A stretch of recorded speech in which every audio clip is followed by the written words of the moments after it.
Shoot 'em ups can provide varied experiences given a gamer's playstyle and skill. Most are easy enough to dive into, but precision and tenacity are required to experience the more hardcore titles. However, Habroxia 2 by developer Limo Games and publisher East Asia Soft creates a shmup experience that is even more inviting. While Habroxia 2 manages to provide some challenges, there are enough optional upgrades to make clearing the short but sweet game possible for most players.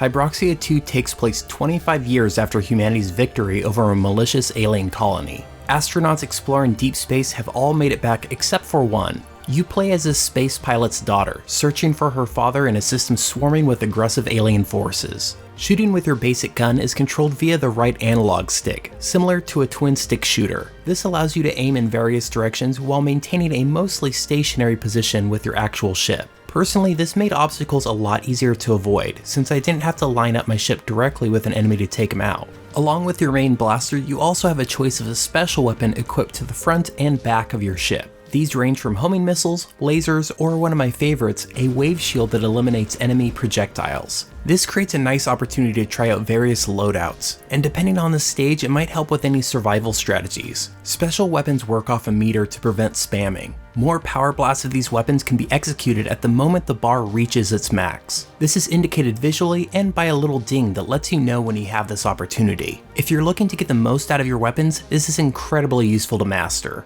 Items drop from enemies that can also provide you with a powerful one-use offensive or defensive move. Bombs can wipe out all minor enemies on a screen, while the powerful beam utilizes a more direct attack. The defensive shield can also prove extremely useful even if it is short-lived. You can only hold onto one of these items at a time, which helps motivate you to use them instead of just holding onto them.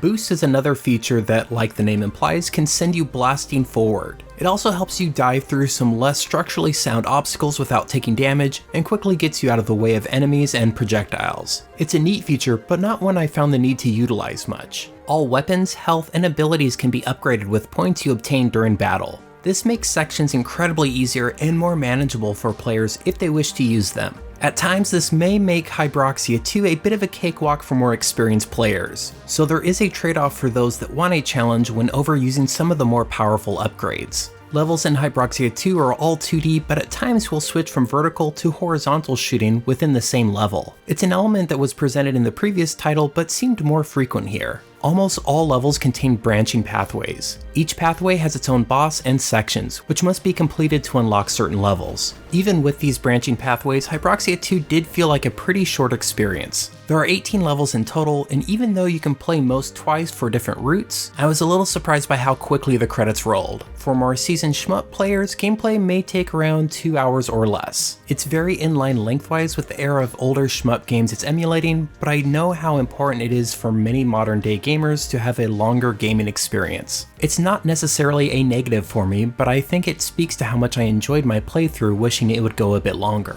Part of my surprise with how short the main game seemed is many enemies and bosses were reused from the previous Habroxia title. Because of this, I was expecting more new foes after fighting so many of these reused bosses. They're still fun and have a few added features thrown in, but at times it felt like it was more of a remaster than a sequel. There is some replayability with Habroxia 2. After finishing the main game, a new game plus is added, along with a boss rush mode and a boost rush mode.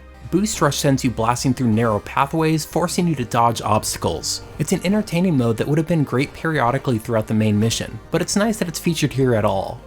Habroxia 2 is a really entertaining shmup that presents itself in a way that is accessible for more casual gamers or those newer to the genre. Unfortunately, at times Habroxia 2 feels like it reuses too many enemies from its predecessor and is a bit on the short side. Still, I really enjoyed my time blasting away enemies in space, especially with the game's fun and responsive controls and upgrades. If you're interested in some shmup action that isn't overly demanding, Habroxia 2 may be the experience for you. Noisy Pixel gives Habroxia 2 a 7 out of 10.